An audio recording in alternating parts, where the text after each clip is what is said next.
whether it's your bedroom, whether it's the study room, and maybe even the bathroom. It's okay. That's what virtual connection is all about. You can connect with us anywhere around the world or any place around your home or private setting area. We hope that you're all well and safe. And as you know, over the last few days, Graduate Aspire has run a number of sessions moderated by myself and my other colleagues who have moderated, and they've done a very good job. And the panel, every panel have done a fantastic job as well. If you want to see the content of those talks, please go to the Graduate Facebook, have a look at the Graduate Instagram, Twitter, and also go to the Graduate website to look at the content. I kid you not, the content is very, very good because it can help you in your respective careers or your respective career path. Our topic today, right now, in the next few minutes, is remote versus flexible work arrangements. How fitting that we're going to be talking about this topic because we are, well, let's just say we are working in an environment which is not so flexible because we have no choice. We have to work from home. Okay, some of us have to go to the office. Some of you might say, oh, that's a good thing. Some of you might prefer to work from home. Very subjective. It's up to your opinion. So here to help us answer a set of questions on this particular topic, in no particular order, I'm going to get this right because this is I'm putting up my right hand right now and she's on my right. So there is the one and only Fazida Abu Bakar, the lovely lady with a lovely smile who's smiling right now, Chief Corporate Services Officer of U Mobile. And then the man on my left, I'm putting up my left hand right now, is the one and only KC Lee from Great Eastern Life.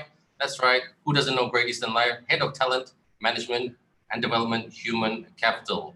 And then under my screen, not below me, I don't like to say below me, under my screen is the one and only Kavita Rajendra Prasad, the Head of Talent and Organizational Development at the one and only Nestle. That's right, Nestle, we all know about Nestle.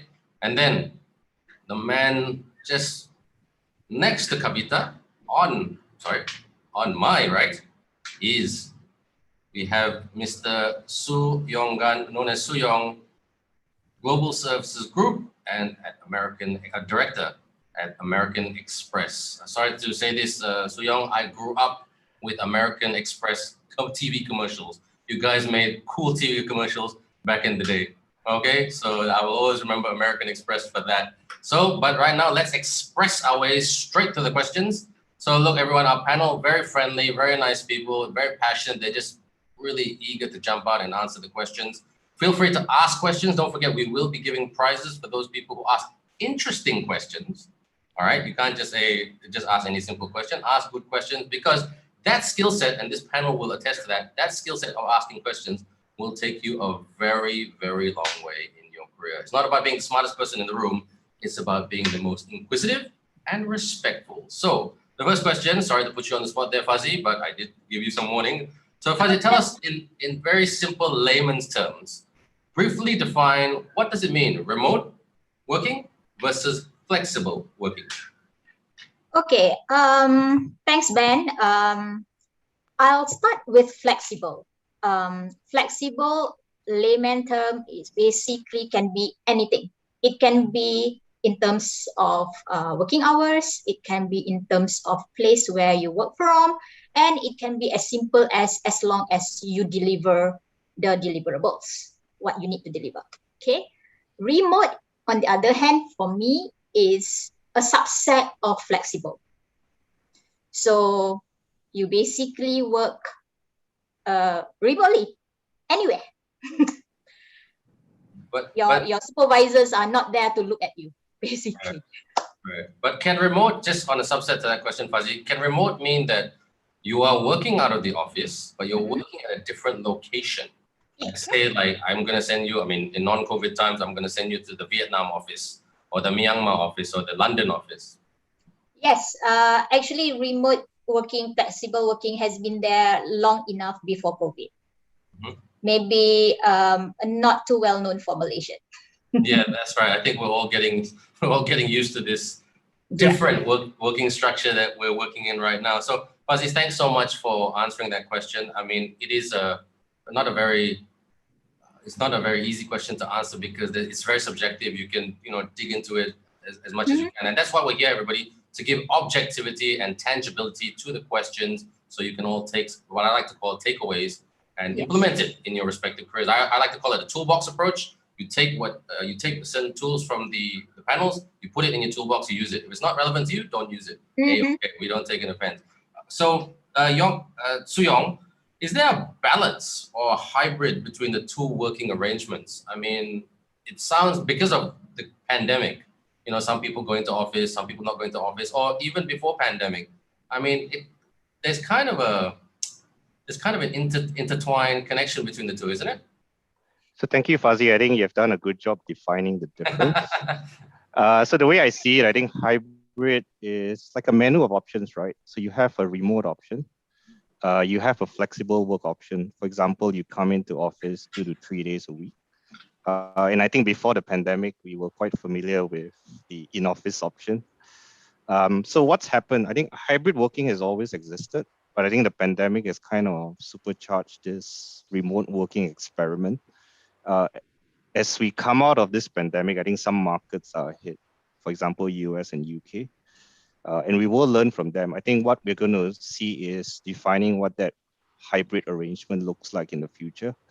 But in a nutshell, the way I see it is an arrangement where a team or an individual will spend some time in the office or their place of work and some time from home. The way I see it also is, I think it's about matching the task to which location. Some locations may be more suitable for certain tasks. And I think the right phrase is doing the right work at the right place. I think a lot of people have mentioned that they are more productive at home, both good and bad. But I think from an employer perspective, it also drives loyalty. If you think about employee satisfaction. So yet to be defined. But I think as we come out of the pandemic, a lot of companies are starting to define. So I think just from American Express, we are trialing a US UK pilot starting September. So it'll be 3 days in office, Tuesday to Thursday, 2 days at home.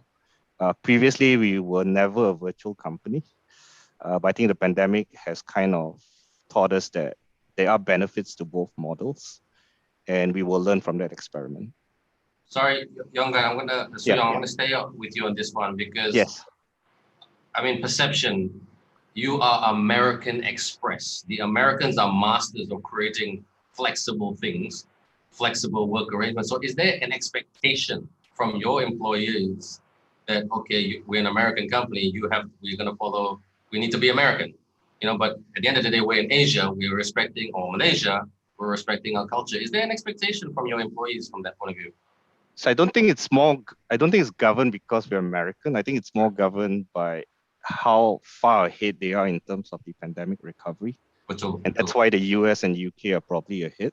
Yeah. The way I see it, most likely our model is going to be similar. I think colleagues obviously feel quite positive. I think they get the best of both worlds, right? And I think we'll get further in the topic. But sure. Sorry, I just that question just sprung to mind, and I'm sure that's an interesting question that I mean all of you face because all of you work for you know, international companies, and there's an expectation of you. A US HR, you have to front it. There's an expectation that says, hey, I mean, we are Nestle. I mean, we follow what's happening in Switzerland or overseas, or you know, Great Eastern. Well, what's our core? You know, U-Mobile, what's our core? And these are the questions that are not easy to answer, and you have to front it to employees and be consistent with it. That's why HR is a very challenging job, and these are the things that sometimes people forget about HR. Sorry, I'm very protective of my HR friends. So moving on to, thank you, Soo-Yong, answered very, very well there. And but we move on to Casey, you know, Casey, I have to admit, Great Eastern is something that's always in the view because your office is right near my house. So my children will always see the big lion up in the sky. Okay, so, but tell us about the different types of flexible working arrangement. I mean, there's so many out there, but maybe you can tell us about Great Eastern because, you know, your model is more of a sales model. How does that work? Yeah, I think thanks, Ben. Yeah, don't just stop at looking at the lions. Do patronize us as well. You know, come and buy some insurance from us as well. Since you're so close. I think what what they are is there are many models as regards to what flexible work arrangements can be. And in the simplest form, one of the things that we do in Great Eastern before the pandemic happens, and very similar to what Swee Long was saying, we are very much a in-office kind of organization. Yes. Because of the business that we do. People want to see us. Yeah. But what we have done even before the pandemic started itself, we have what we call the flexible in and out, meaning which you come in at staggered timing in the morning. You can start work at 7:30, you can start work at 8 or 8:30, and then you adjust it accordingly during the day. And this goes right through to when you have lunch. So that's one form of flexible work arrangements, because we recognize that some people may have commitments in the morning, right? Sending their kids to school and so on. They would prefer to actually come in a little bit later. But for me, I start at 7:30. My people hate me for it, because I find that if I start early, I get a whole hour before the rest of the people come in. So that's a whole hour to myself. The other type of flexible work arrangement could be a reduced work week, right? Maybe you work a 4-day week instead of a 5-day week. And I think the Americans have this, what we call the compressed work week. A 40-hour work week is done in 4 days instead of 5 days. So that could also be an option. I haven't heard of people doing it here though, but that's one option. Working remotely is very popular now, right? And working remotely used to mean working from home, but a lot of time it could be working from wherever you are. And with our agents and so on, this is especially great. Starbucks are their office and so on. So you work anywhere where you're able to connect to the office, connect to the system. That's one way. And another one that is probably very new, I have not seen here, is job sharing. Flexible work arrangements, it's in job sharing, 2 person doing the job of 1 person, meaning which they share the role, right? And obviously that means they're sharing the pay as well. Nice. Yeah. Oh, they share the pay as well. Yeah, so you do 50% of the work, I do 50% of the work. That's how, so it's a bit of part timing, but you have one role, but 2 person does the role on a split basis. Wow. So that would be touch a lot of sensitivities, yeah. You know, Yeah, so, and it's not for every role, please. Oh, it's okay, not for okay. every role. Yeah, it just works for certain roles. It's not for every role. Right. No, thanks for that, Casey, because what you've also mentioned in not so many words is that, let's be honest, I mean, some of us work with people, whether it's subordinates or bosses, who have this mindset, I didn't see you. Are you working? Mm. Yeah. You know, I mean, maybe that's a cultural thing, maybe that's an Asian thing, maybe that's just the people thing. Who knows? I mean, I don't have the data to back it up. I mean, it's challenging, but that leads us nicely to Kavita, because Kavita, your job while doing OD, organizational development, is all about building culture, which is quite challenging, because you've got different, my favorite word, expectations. I mean, again, I don't know if in an organization that I would work with, if I were to say, hey, let's split the role, you take 50% of that, let's just say 3,000 ringgit, you take 1,500, I'll take 1,500. Some people say, hey, I'm a bit more senior than you, I should be getting more, I do more of the work. All the questions come into play. So have you ever experienced working either in an arrangement? Have you ever had the experience of working in either arrangement, flexible working arrangement, remote working arrangement? And just share with us, which one are you more comfortable with, and which one were the people that you work with more comfortable with? Sure. Actually, I think a lot of us are facing or would have experienced this more than before, just because of COVID. COVID has really catapulted us into this culture, whether we like it, and organizations, whether they like it or not. So, to what Casey was saying, this experimentation is carrying on with a lot of us. But I have to say, Nestle had already a form of flexible work arrangement that we started earlier, which is, like Casey said, you can start early. We can start as early as 7:30 if we wanted, and then we can clock off earlier. Or you can start a little later, and then you clock off later. So you kind of manage your hours within the day. That pretty much worked for me as well. Because I also have a young child, and it really supported me managing between my work. agenda as well as my home agenda. I have to say, I think if you ask me, I definitely prefer flexible work. And Nestle also started in the midst of COVID, right? But it wasn't because of COVID. We actually had already put together a policy where we wanted where we wanted to give flexibility to our employees to work twice a week from home. So it totals up to 8 days a month.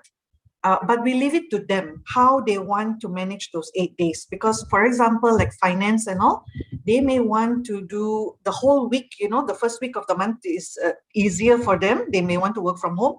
The last week is busy. They want to be at the office. So we give them the flexibility. And I think for me, this kind of setup also works. So I definitely prefer it. Yeah, I have a team as well. And, working with my team, yes, there are things that I can share about how we can work better. Yeah. Obviously, yeah, there is a change. Obviously, there is a shift in the way you work. It's not office-based anymore. But I think with a little tolerance, give and take, trust, you can make flexible working work for you. Okay, nice. No, it's but I'm sure you have some people who say, I don't like this. I want to go back to the way it was. I want to come in. I want to have lunch breaks. I want to have the makan sessions with my colleagues, the borak and brainstorm with my colleagues at staff. I mean, in your case, you guys are in just next to the curve, so they want to go to San Francisco Coffee and do a lot of brainstorming and whatnot. Correct? Yes, absolutely, you are right. So that's the downside of flexible, especially if it's too long, like the way it's going on now. So I would say we have to strike a balance. There is balance in everything. We are humans. We need interaction. We need socialization. That's right. And when you work remotely, when you work from home, you have to find ways and means to interact and socialize with your team. If not, there is some detriment to it. That's right. Thanks for sharing that, because it's so true what you say. We have no choice but to adapt this model right now, and some people like it, some people don't. But it leads me nicely. You set up Fuzzy very, very nicely, Kavita. Fuzzy, since many organizations, including many of your companies on this panel, have adopted remote working, how does the organization support you? I mean, maybe you can tell us from your personal or individual perspective from the respective companies that you work for. How does the organization support you and your employees in terms of remote working? Okay, just like what Kavita says, right? People need some socialization, some flexibilities. Like right now, I would say that you hear a lot of cases on burnout, and people are like struggling to just work from home because of the PDPR, the kids are at home and whatnot. So, and some also says that we work longer hours now at home. So for us in U Mobile, we crafted employee well-being program. We call it You Take Charge. This covers all 4 pillars, so it is not only to support you when you work from home or when you are on remote working. It's basically to go through until post-pandemic. So this whole well-being program encompasses pillars like financial, social, emotional, as well as your physicals. So from there, we crafted our engagement activities around these 4 pillars. We have webinars, we have contests, so that you do not just log in to just go for your work meetings from 8 to 5, 9 to 6. So that we design it as there's some days where you have webinars to go to. We also have a Walk to Wellness Challenge, etc. On top of that, we have a Facebook community, our employees community in Facebook. So we shared our day-to-day over there. We encourage people. Today is Meatless Monday for everyone.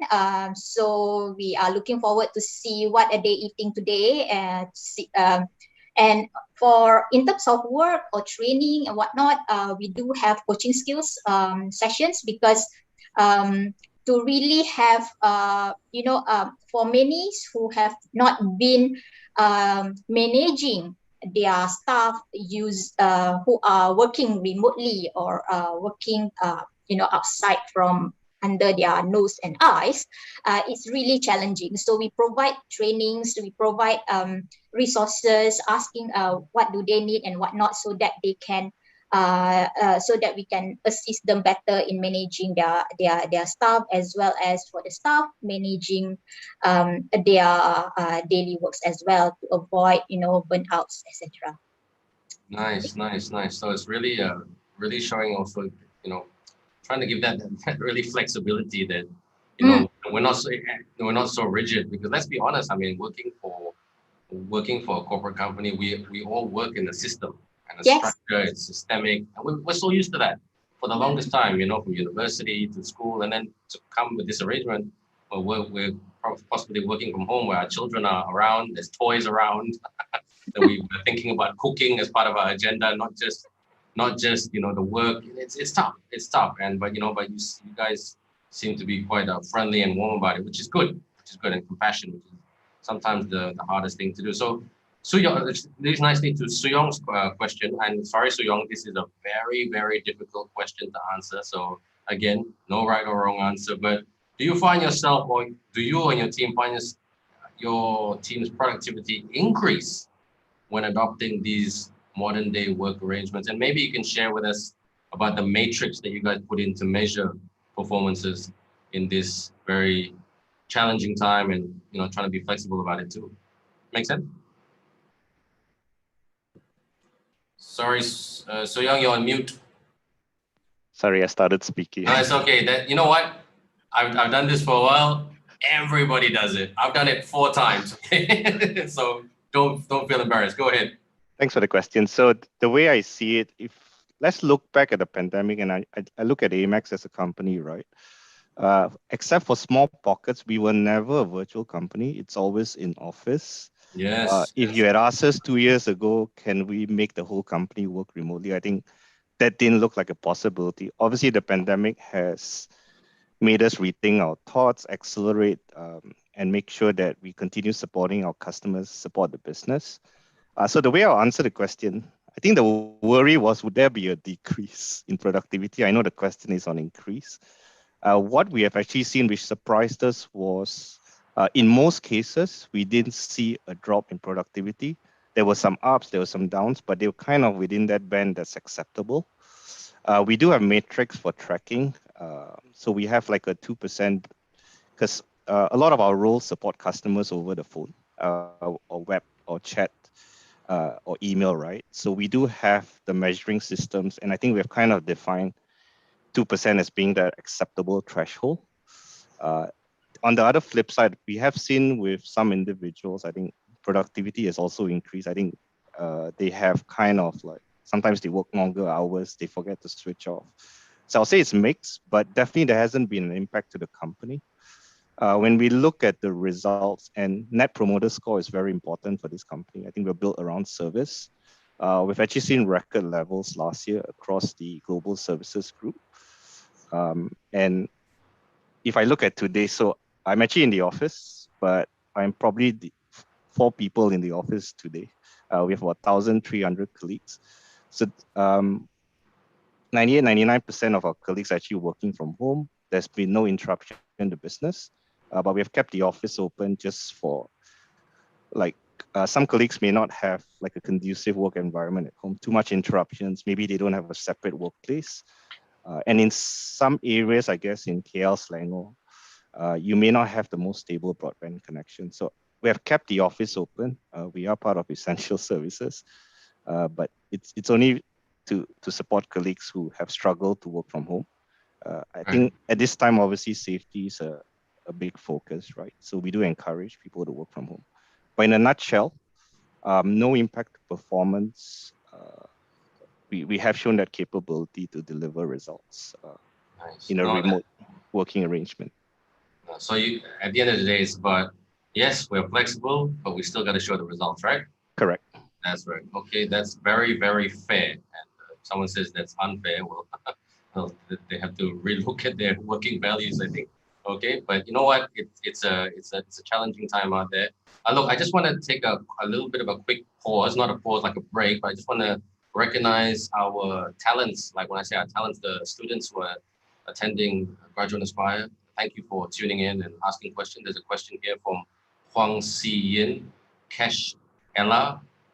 We got Lavanya. I think Lavanya has been very supportive, and TK, Lavanya and TK have attended a number of sessions and asking a set of questions. So panel, if you're thinking that I'm just talking, what you're saying is attracting a lot of attention, positive attention and questions. So I'm gonna scatter the questions accordingly. Just to our audience who are listening, to the CNs, Cash, Lavanya, and TK. And other people as well. I just want to finish the set of questions that we have to ask our panel, and then we'll be moving to your respective questions. Panel, I'm going to challenge you to answer the question. Keep it short and sweet as possible, nice and tight, okay? Because the questions are going to come in thick and fast, and as a moderator, I'm going to try my best to get through all the questions. So let's go with that. So thank you so much, Soo-Young, for that.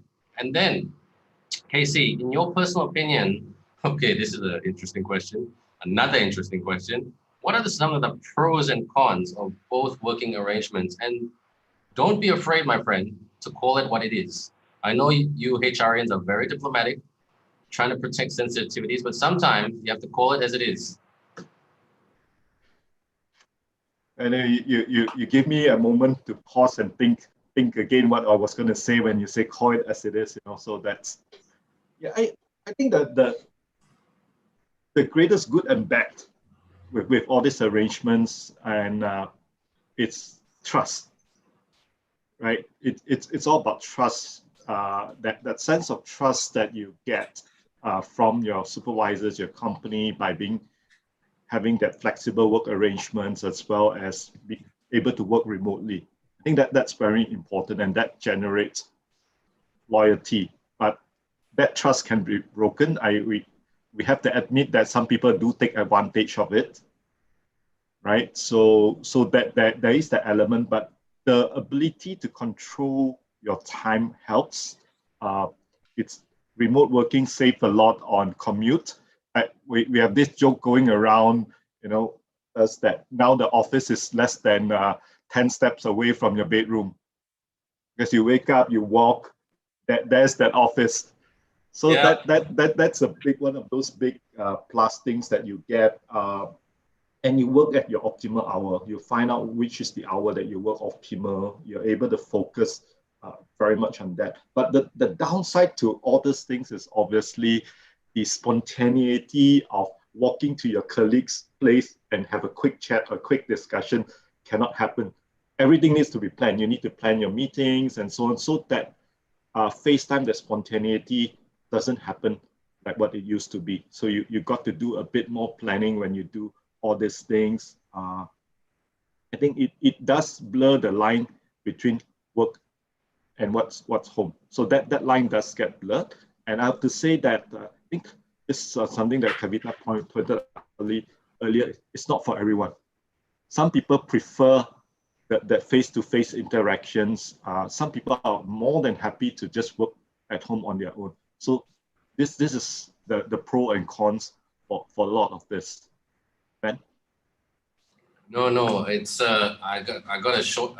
So you said it, you hit it right on the nail, and you said it with the utmost respect and sensitivity. Because I'm sure panel, if you agree with me, please nod your head and say yes. If you don't agree with me, that's cool as well. But I think apart from virtual emceeing, I do some PR consulting and other consulting work as well, and dealing with clients like yourself from various industries. And you know what? When we're having these virtual conversations, the son or daughter will jump up and hug, and then my client will say, okay, daddy buy you ice cream later, which is not the greatest message in the world, but you know what, nobody's perfect. You're trying to balance that. My children, they have mastered the art of, you can't see it right now because it's a virtual background, but at the door right there's a study. They will come in when I'm like on a Zoom call and, on a meeting, and I'm sure you all can connect to this. They will come under my table and tickle my feet, okay? And that's like code, you're here too long, And, my 8-year-old daughter said, Dada, you're here 80% of the time. So what to do? We need to try makan. We need to put food on the table. It's hard to put food on the table starting from March last year. So you know what? I mean, we got to do that. We've all got to do that. I tell that story because it's so connected to your answer, Casey. We've all got to do that. You know, that compassion, that flexibility, that, hey, cut everybody. I mean, correct me if I'm wrong, cut everybody a little bit of slack. It is tough to work from home. It is tough from home. As much as we like that we get up, we don't have to wear a tie or whatever. Maybe it might reduce the dry cleaning and the petrol bills. But, you know, on the other side, there's the intangible of the balance side. And which leads us nicely to your next question, Kavita. I mean, no disrespect, Malaysia ranks quite low in the work-life balance surveys, okay, that were conducted by multiple sources. It's really funny I'm asking you this question because when I did my master's many years ago, I did a paper on work-life balance, and this was 2003. And the only company who was practicing work-life balance was an oil and gas company. I won't mention their name, but a reputable oil and gas company. I mean, but, you know, life comes around full circle. You know, 17, 18 years later, you know, we are here. We are here trying our best to be flexible in a very tough environment that we all did not ask for. So the question that we have for you is adopting remote flexible working arrangements a step closer to better work-life balance? Because the whole panel has said, even though we are more, in not so many words, even though we're working in a more, you know, flexible working arrangement, it's not necessarily an easier working arrangement. Your views? Yeah, that's a good question, and that's a big question to answer as well. That's why we put you on the spot. Personally, first of all, I will say from my perspective, it is, working flexible work definitely is a mode of supporting work-life balance or work-life integration, as I would rather say, because you're not stuck at your desk anymore. Gone are the days where you have to punch in, before the 9 a.m. or the 8:30 a.m. And be seated at the desk where your boss needs to see your face, and you leave after your boss leaves. I think gone are those days. We are now more into a work culture where you deliver output. And output, you can deliver, like you say, 10 steps from your bedroom if you wanted, as long as if you have the right tools. You have your laptop, you have your equipment, you have good Wi-Fi, you can take your meetings, you can make it work, definitely. But the key to making it really work, I think, definitely is not trying to take the ways of working at the office, where, like, for example, your boss needs to see you, or, you have as long as you're on, online, you're available, you have to adapt it to remote working style. So, for example, like for us, we definitely, we've been embarking on this and, forced into it. So what we notice is that we also need to train some of our line managers. We have to build capability. It is a culture change, like you earlier said, Ben. It's a huge culture change for an organization. Employees need to know what it means to work from home. What does that mean? Am I stuck at my desk? Do I have to take meetings right until the end of the day? Or do I manage my time according to my pace?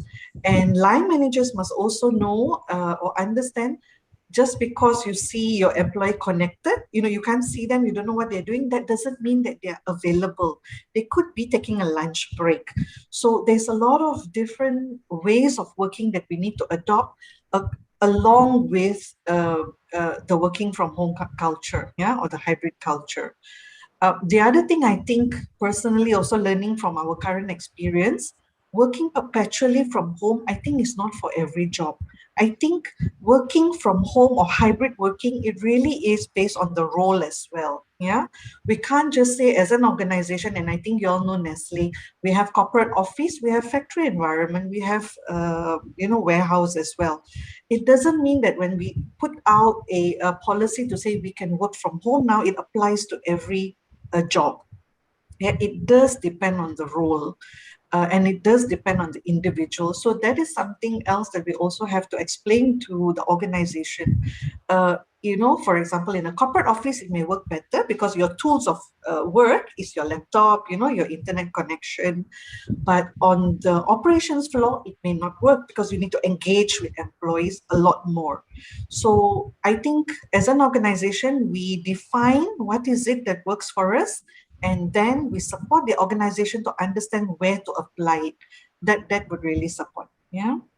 Okay, no, that answered extremely well. I mean, support is the key word right there. And Yes. also recognizing that not every role is work from home friendly. Okay, I think Yeah. we will have to establish that and be sensitive about that. Again, I think I read a lot, and a lot of the stuff that is said out there, not just in Malaysia but other countries as well, whether they're Western, Asian, African, or any part of the world. I think some companies are a bit. Fortunately, I haven't read about anything about this in Malaysia, but some companies overseas, they're a bit brutal. Hey, just be fortunate that you have a job, So just roll with the punches. But you can't say that anymore, because talented people will find another company that best suits what their needs. And in this day and age, needs is that you are flexible. No pun intended. Yeah. So, okay, I'm gonna ask one more question, an employee branding question. I give you all employee branding chance lah. Okay, an employee branding question before we move on to the questions from the panel. Just in one quick sentence, can everybody here, for their respective companies, of course, what is your, and maybe tailor it towards you. Put yourself in a situation. You're recruiting for a talent. Okay, you're looking for a talent. You put out the ad or you put out the sources, and they come to the respective office, or you're doing it virtually. At the end of the day, recruitment is about selling. The employee is trying to sell themselves to you. You try to sell yourselves to the employee that you are a flexible and remote working place, especially in this day and age. My question is, how would you describe your own working style? How would you sell your own working style? And it encompasses the values of the company, which is Nestle, Mobile, American Express, Great Eastern. And it also encompasses your working style as well and values. So who wants to go first? Question number one. And the challenge of that is to try to keep it in one sentence. Okay, I'm going to pick someone. Casey. I would say it would be inclusive and involvement. That's something that we are big on here. Yeah. All right, that's a good one. Aziz? Deliverables. Just focus on deliverables. That's a nice way to put it. Results. We're results orientated. Results oriented. Yeah, Kavita. I was going to say close to Fazli as well. Deliver results with a heart. Yeah. Not time spent, but deliver results. Yeah, okay. With passion. Okay. And Suyong?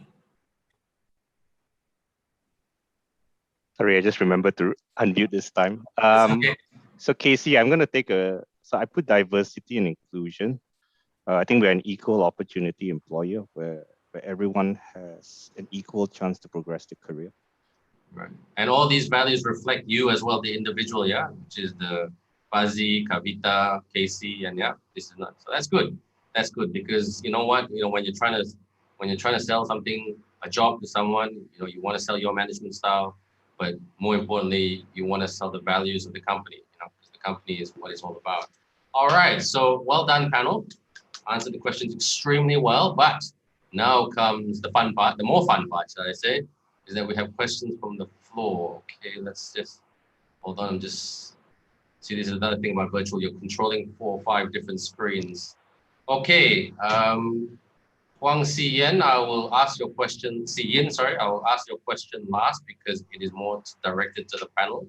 Okay, Cash Ella, how has working in remote and possibly flexible work arrangement changed the standard working methods and strategy of your respective company? Okay, I'm gonna start with the first one again. If you can answer, so what Cash Ella is asking right here is that, okay, this is the now, but what's the long term for your respective company? And if you can just answer it in the shortest one sentence way possible. And Kavita, do you want to go first?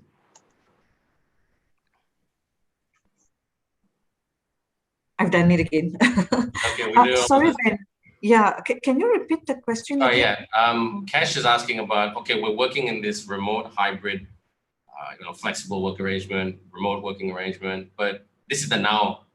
But where do you see this going long term in terms of the strategy of your company? Because we are all taking this day by day, right? Looking at the numbers and everything like that. But one thing about corporate companies, like good corporate companies like your companies, American Express, Great Eastern, U Mobile, Nestle, your companies think big picture all the time.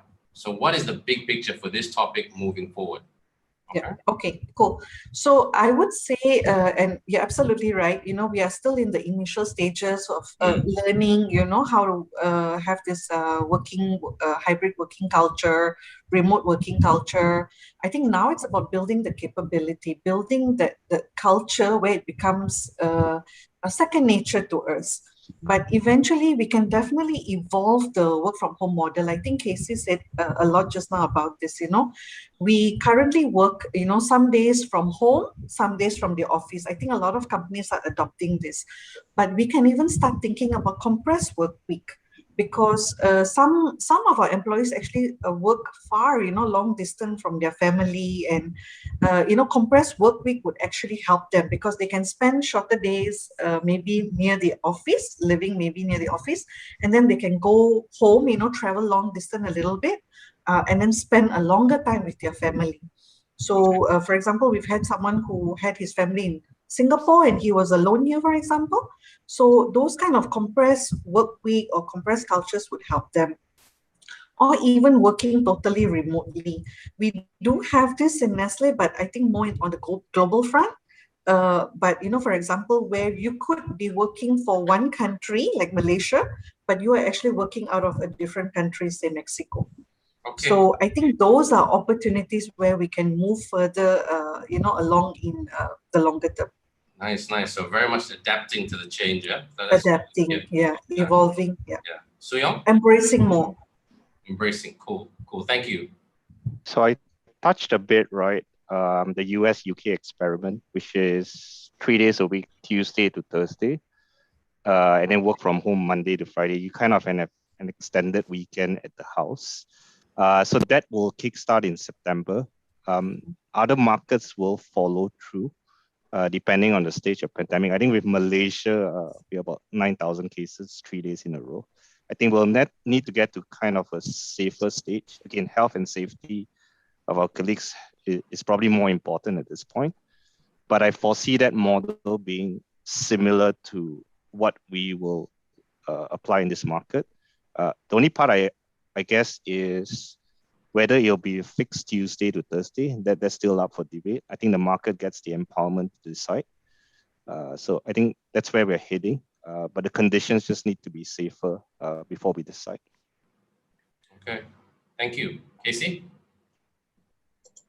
The pandemic over the last 1.5 years given us many thoughts, thinking points and so on. Because there were initiatives that were already in place. It just accelerated what we do with some of them, like remote workings and so on. So it sort of accelerated that, and we have not fully landed on something that's permanent and so on. But there are many things that, it's so fluid. But there are many initiative projects that are being looked at as to what are the possibilities, what are the ones that can, what are the ones that cannot. So this is things that we are looking at. Okay, Fazzy? I would say for us is really trial and error. This whole pandemic really tests us in terms of this whole flexible working arrangement, work from home. Prior to this, we do have a staggered working hours where people can come anytime from a certain time frame and then go back certain time frame. But it's nothing on the work from home. But the pandemic, yes, has accelerated, and we do find some managers, some people struggling. Hence, the building capability among our managers are very important for us to take this through post-pandemic.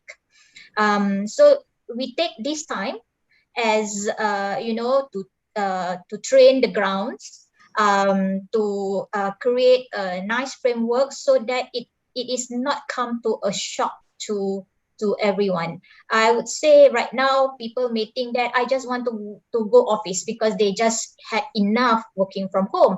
But maybe post-pandemic, the situation is a little bit different. So we need to manage that differently. So hence, really, the HR has to be a cook right now to see how best we could, what is the best recipe we could come up with. Okay, great. Well done to answering those questions. Okay, in the spirit of time, and please don't take this as an offense, I'm going to select certain questions and give it to certain individuals. I would love to open it up to this whole panel, but again, time is not on our side, but that's always a nice challenge, okay? When people are asking a lot of questions, that means you all have been very engaging. Okay, so I'm trying not to keep everybody happy, shall I say. So this question from Lavanya, I have a question. Does remote working and flexible work increase employee engagement?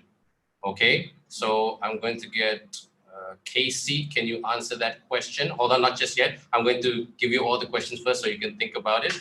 Okay, and then a question from TK. Okay, this is a very tough question and I'm sorry to do this, but I'm going to give this to Suyong. Suyong, how do you manage employees who are abusing flexibility, which is not being able to observe the right working environment? I'm sorry, that's what HRians, that's the tough part of the HRian job you have to do. So Suyong, you will answer that question. That question is asked by TK. This question by Muhammad Amar bin Bakri. I would like to ask, do you think from online distance learning and else, would you adapt and apply one day? Hold on, I'm just trying to make sense of this question. Do you think it would be necessary? Sorry, Amma, your question is a little bit confusing. Hold on, let me read this. Do you think work from home? Okay, I mean, basically Amma's question is asking, do you think this is very much the new norm, not just in terms of working in this environment, but very much studying, because a lot of students are doing studying online. So Kavita, could you answer that question?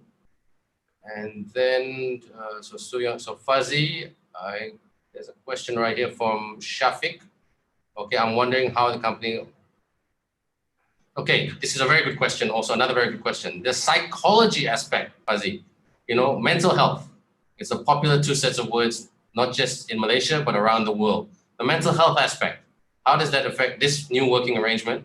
Even though you as employers are being flexible, how does it have a knock-on effect to the mental health side? And how can we implement some sort of mental health structure or system to support the employees? Does that all make sense, everybody? Just put your hand up if it does.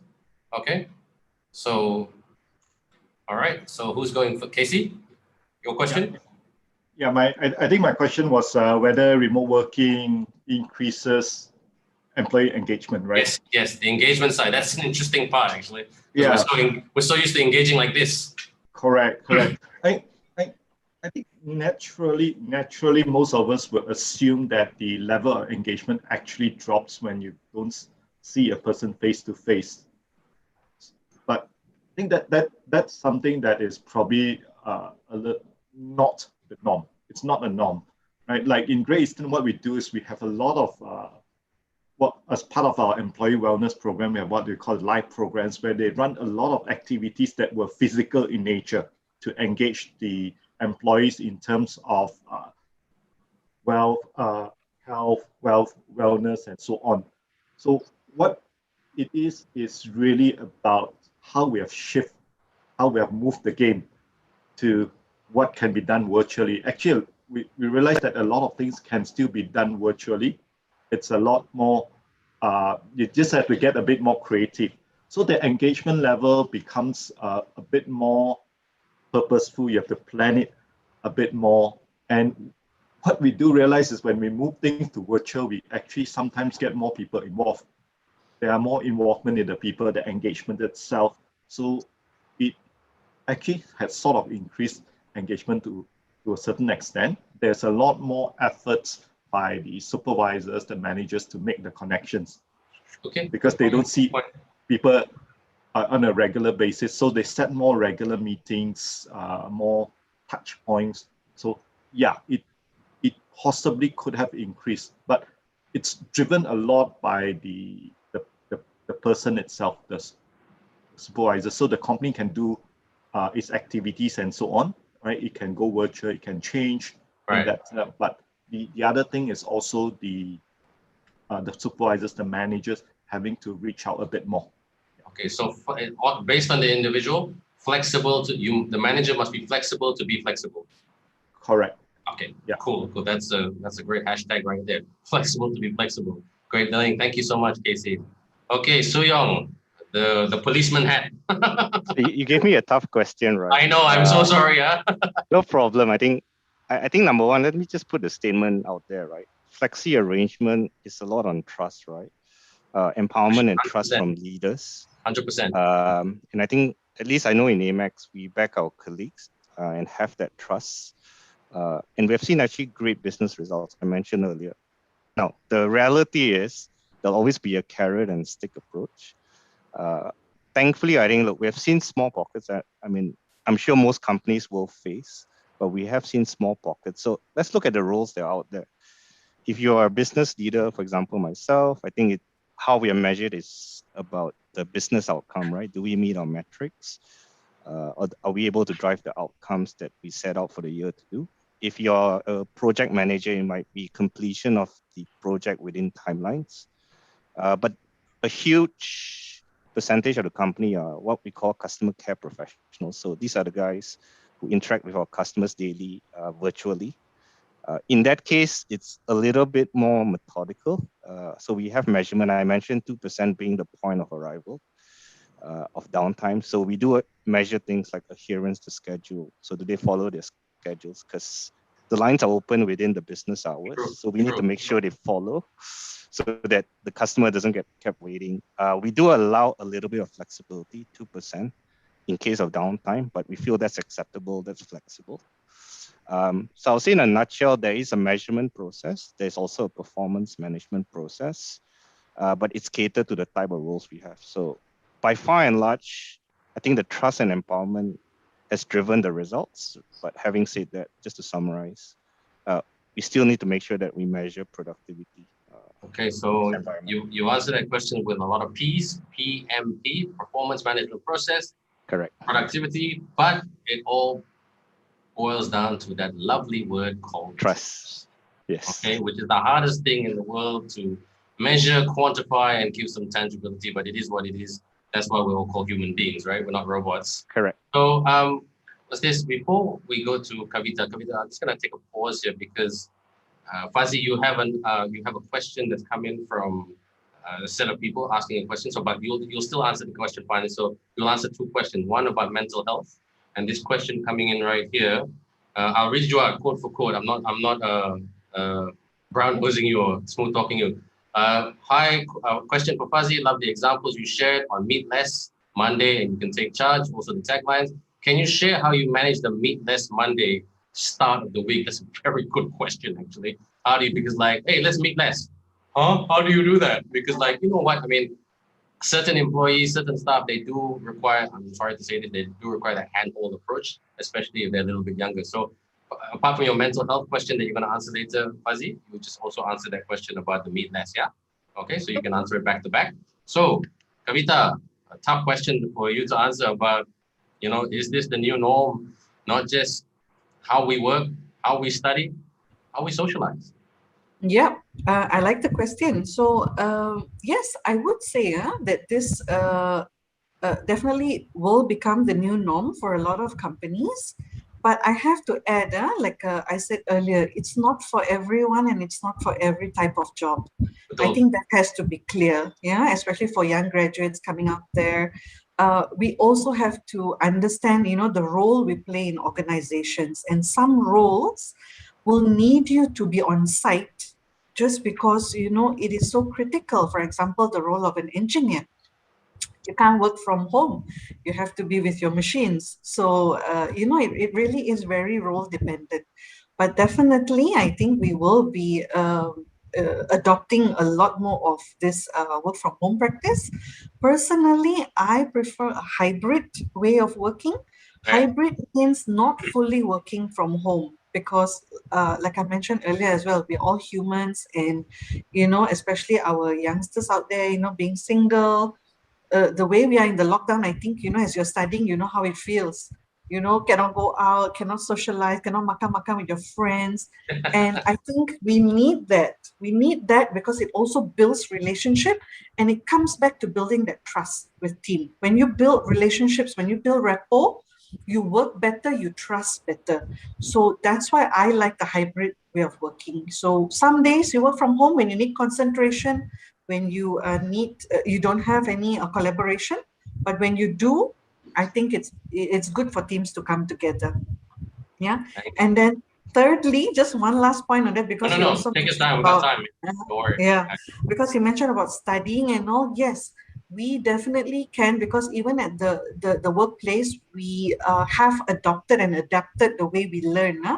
Just like students are learning online, even we are doing our training and learning, and we find that we can run quite a number of programs remotely. Some very surprisingly, which we thought only can happen in a classroom, but today we are already doing it virtually. So because of these kind of things that are happening now, I definitely believe that this will become the new normal. Yeah. Okay, well, there you have it. That is the new normal. It could be potentially the new normal. So, okay, so thank you so much for that, Kavita. Fuzzy, back-to-back questions. First question, an interesting one: mental health. Yeah, And mental health. improving the psychology of our employees, and trying to show a bit of compassion and everything. And let's be honest, not every manager or line manager is built with compassion and soft skills. They're still developing it. That's why we have those lovely words, training and development. We try to train them to become better, and that's what it's all about. But answer that question, and answer the question about less time for meeting up. Okay. All right. Thanks, Ben. Psychology. Yes, it does have some effect. I would say that it is not going to be just U-Mobile. I would say that I hear it from some other people as well, from different organizations. That's why in our You Take Charge, we have also the part on emotional. That is where we take look into the psychology part. So we do have webinars in terms of, kick the stress away, to give some tips for our staff and whatnot.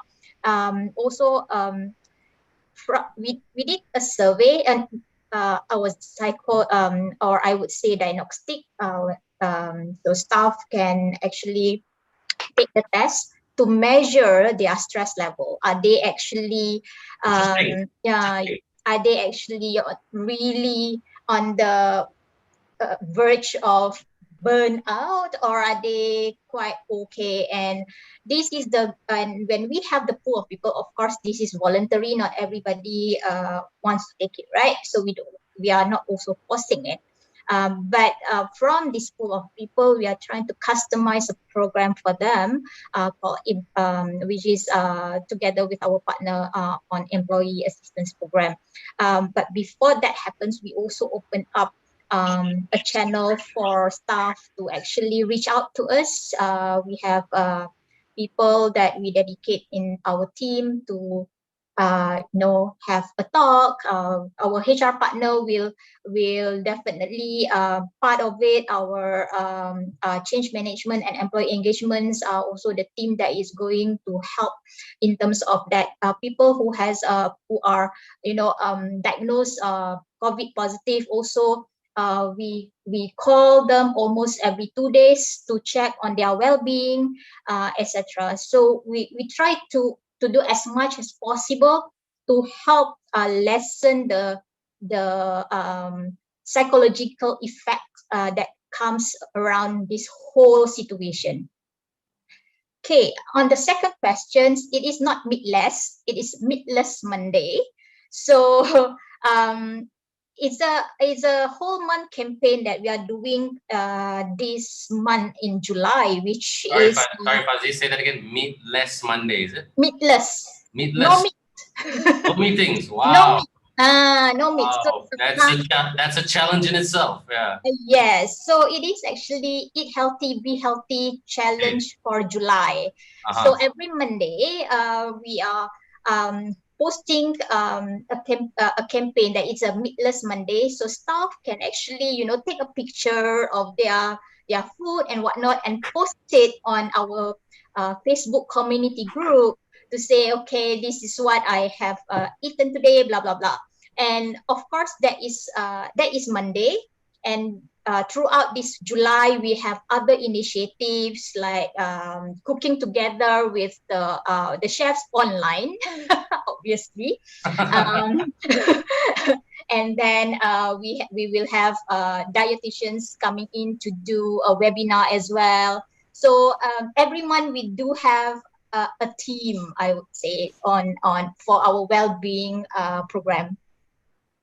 Nice, nice, nice. Okay, look, everyone, you've answered all the questions extremely well. Just a couple more questions to go.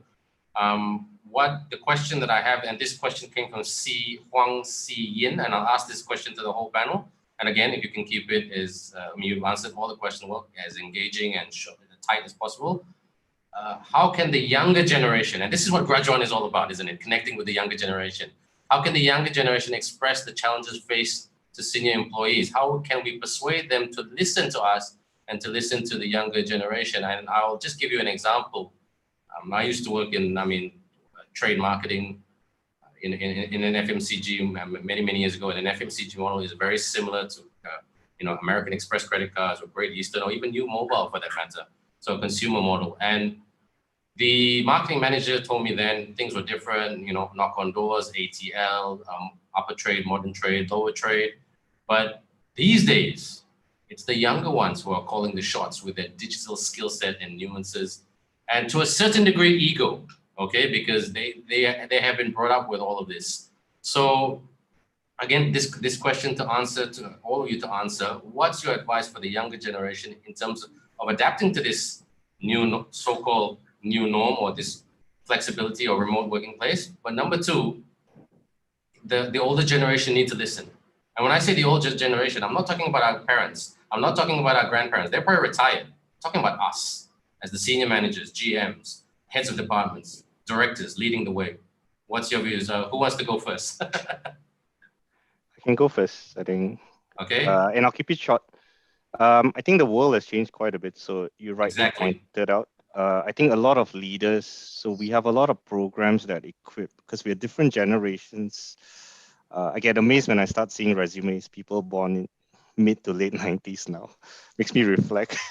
I used to think 80s was young, right? So I think a lot of leaders are now equipped managing across generations. So we have courses. So number one, the company also needs to equip leaders in terms of managing millennials, Gen Z.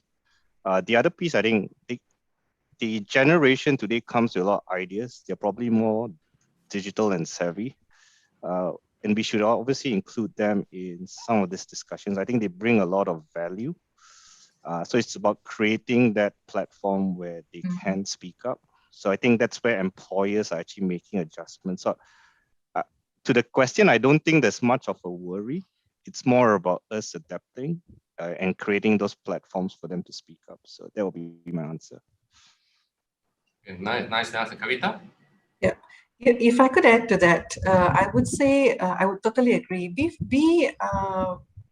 brave to speak up, to voice your ideas, because I think definitely organizations will listen, but I think it would also help if you speak up with content in context. So, there's a lot of companies already doing this and with some success rates as well. So if you have an intention that you want to share with the management, you can always use examples, references, show some success stories of how this is working to just strengthen the point that you want to make as well. All right, nice. And okay, if I may add, I think for both generations, right, and for both groups, employees as well as managers, is really on agility. Be agile, because yeah, as a manager, maybe we have a certain ways of doing things. And this, our younger generations, our employees come in with a different idea and whatnot. It is not about who's right, who's wrong, but it's Exactly. about, adapting it, being agile, and do the iteration to see what's good, what process, what are the things that we could do better together. Nice, nice. Yeah, now the collaboration, that is the right way. Casey? I think it goes both ways. That listening piece goes both ways, because what is key when you're young, you're coming in. We acknowledge that you have plenty of ideas and so on that you want to let go on the world, and we appreciate that. The way I say that, I'm talking as though I'm way over in age, right? You're young. Casey. Yeah. So the key, I think the key here is seek first to understand, right? Understand what is going on, then articulate your point. I think that's important, because it's not about you coming with all your ideas and we're not appreciating it. It's also for us to seek that you also understand what is happening here and now. There may be some history to things. So that collaborative effort, it's important. Don't see it as us against you, but how can we work together? And I want to seek to understand you. Okay, so understanding the individual and group as well.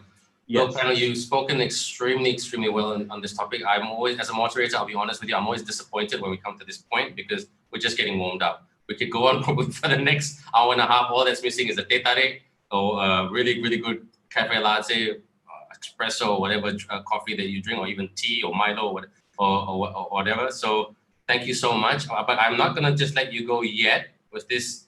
What I'm going to do is, to ask your permission, I'm going to answer. There's a question right here, Aida Amira, who's answered a very good question. How do we achieve productivity and work-life balance in this current environment? I'm going to answer that question, but I'm going to copy and paste, no pun intended, from what you said today. So I'm going to mention your name and just sum up what you said to answer Aida Amira's question, because you can all answer that question extremely well, but we're just a bit short of time. But the question that you need to answer after I answer Aida Amira's question is that, can you give us one word or key phrase that we can hashtag? So when someone looks back on this session, when Graduan posts up on this session a little bit later, this is the way I always do it, is that what's the key word or key phrase or key hashtag in terms of the learning of this topic, remote versus flexible work arrangement? I'll let you think about it. I'm so nice. I'll let you think about it while I answer this question, yeah? Okay, we all clear on that question? Yep. Cool. Give me a thumbs up. Come on. Let's be a bit more lively. Okay. So, Aida Amira, thank you so much for answering that question. How do we achieve productivity and work-life balance in this, in this time? Okay, look, Suyong spoke about trust. You got to trust someone. Okay, you got to find that trust. A lot of the time when you recruit people, you don't know them very well. So the first 6 months, and again, panel, jump in if you wish. The first 6 months of the new relationship between subordinate and senior is all about finding that trust. Okay, so how do you find that trust? Be flexible, don't be rigid. Okay, and Suyong has spoken a lot about that. Casey has spoken a lot about reading the situation. He said many times today in different words that you can't just give a blanket approach and just say, okay, this one fits Ben, this one fits Kavita, this one fits everybody in this panel. No, everybody is different. Everybody has a different work arrangement. Doesn't mean I'm not married, doesn't mean my life is less easier because I don't have children. You can't make that assumption. Okay, that's what Casey said. Casey was saying, read the situation, adapt to everybody's individual needs, which is difficult, They're trying to be fair as well. Kavita will stress today, not every job is for everyone in terms of the remote working flexible time. So again, going back to Casey's point, read the situation, try to find the middle ground. And I know you all as HRNs or as companies, as management, you're all trying to be fair, but it's difficult. Sometimes you have to make the unpopular call. We don't want to lose this talent. If we don't give them a special work arrangement, we'll lose them. And they'll maybe join the competitor, maybe join someone else. Okay, and even though Fuzzy didn't say it, but her explanations and examples said it as well. Be creative. Take those photos, put it on Facebook. You know, we Malaysians love food so much, okay? So what did Fuzzy do in her previous example? You know, about food example, upload it. You know, okay, it may not be as good as cutting a birthday cake of your colleague at a office, but you're being compassionate. You're trying to be flexible. So panel, is there anything that you want to add to what I've just said based on your answers? No, give me a thumbs up. Wow, it's quite fun being a panelist. I think I'll be a panelist next time. Okay. No, I'm just kidding. I love this part of it. So I'm gonna start with Fuzzy and then move all the way to Kavita. I'm gonna write this down and then I'm gonna summarize it, and that's what I've been doing a lot, guys. I've been writing down when I look down. I've been writing down. I'm a bit old school. I like to write things down. Okay, I don't have a fancy iPad with me. What's the one word or short one sentence phrase that you want to hashtag to sum up remote versus flexible work arrangements in this day and age? Fuzzy? Strike a balance. Okay, strike a balance. Okay. All right. Casey? I would say together. That's very, very good. Together. Suyong? So I'll just give one line, but I just Okay. want to give the meaning as well. So flexible arrangement promotes diversity and inclusion. What it basically means. That's a long hashtag, my friend. Yeah. Are promoting diversity and inclusion, but the meaning is people with carrying responsibilities, disabilities, or people who just want to live and work, get to work. Okay, so can you Promotes so, diversity and inclusion. so flexibility promotes diversity, yeah? Yeah. Okay, we'll put it as that because that's a promotes diversity. All right. So we got strike a balance together. Flexibility promotes diversity. Okay. And Casey. I think it's Kavita's turn. Oh, sorry, Kavita. Sorry, my mistake. Yeah, I lost track of the screen. Yeah, that's what happens when you work at the screen too long. I would say work-life integration.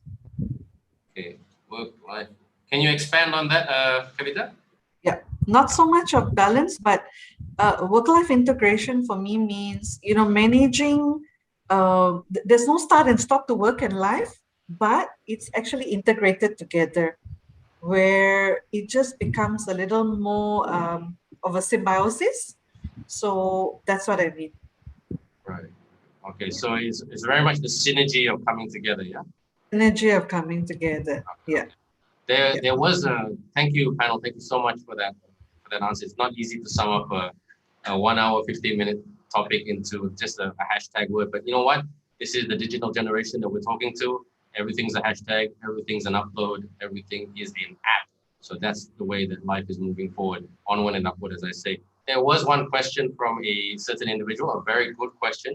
I must admit, it is a bit of a sensitive question and it is a topic on its own. It was connecting pay structures to very much how the flexible work arrangements work. So that is something that all our panel have to put their compensation and benefits hat on. But again, we don't have enough time to answer that question. But if you would like to write into Rajwan, we'll try our best to maybe email our panel. I can set up an email to our panel and then they can easily give their views on that panel. Is that okay? Yeah. In a physical world, most people I would encourage the person who's asking that question to come up to you and ask that question. But we don't live in that.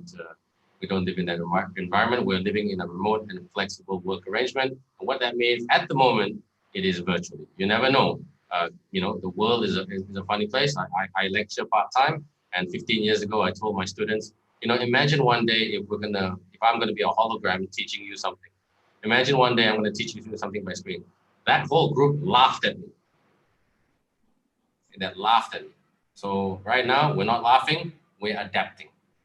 Okay, so thank you so much, panel. Strike a balance together. Flexibility promotes diversity, and also so there was strike a balance together. Flexible promoting diversity. Work-life integration. And work-life integration. And work-life integration. Work-life integration, and also because I got so lost about the words, being flexible and trying to bring people together. So work-life integration, and I'm just going to add another hashtag there. IT brings people together. No pun intended on IT because we are living IT processes and systems. So to Suyong Gan, this is the Director of American Express for Global Services Group, for Mr.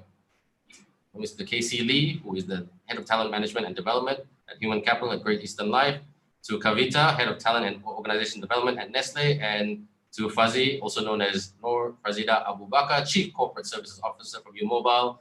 You have all done fantastically well in answering these questions, not just to the questions that were set to you, but to also from the floor, and that is also the way to do it. And you did it in a very, very inspirational way. To all our viewers of Graduate Aspire, please give our panel a big virtual round of applause. We know that you can't hear your applause, but we can definitely feel it because of the passion and energy. And keep those questions coming. To all our people who tuned in today and who asked great questions, I hope that you win a prize. Okay, to Ida, to the recruitment team, to Noor Shafiq, to Amar bin Bakri, to TK, to Lavanya, to Cash Ella, to Hui Sian. Thank you for your questions. And we will catch you in the next round. Don't forget, stay tuned. We've got another session coming up. I'll be moderating that session as well. That's at 1:30 p.m. The 2021 Workplace and Beyond. Wow, it sounds like a Star Trek movie, but it's not, because we are moving upward and onward. Thank you very much, everyone. Have a good lunch, and we'll see you at 1:30 p.m. Thank you, panel. You have been fantastic. Thank you. But don't log off just yet. I have a few words to say to you once we go, once the live button